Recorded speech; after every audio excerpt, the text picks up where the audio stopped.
Alas 2 ng hapon nitong Biyernes nang magliyab ang bahay na ito sa Purok 2, Barangay Paulog, Ligao City. Dalawang fire trucks ng Bureau of Fire Protection na ang kaagad na umapula ng sunog na umabot sa ikaunang alarma. Batay sa paunang investigasyon, nagsimulang umapoy ang master's bedroom na mabilis naman na kumalat sa buong kabahayan.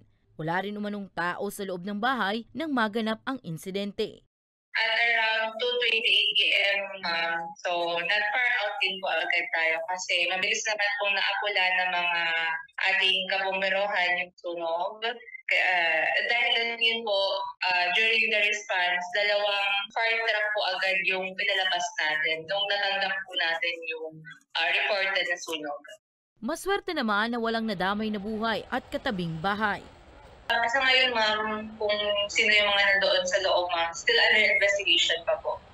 Sa ngayon, nagpapatuloy pa ang isinasagawang investigasyon sa pinagmulan ng sunog at halaga ng iniwan nitong pinsala. Para sa mga balitang Tatak Bicol, Danica Garcia.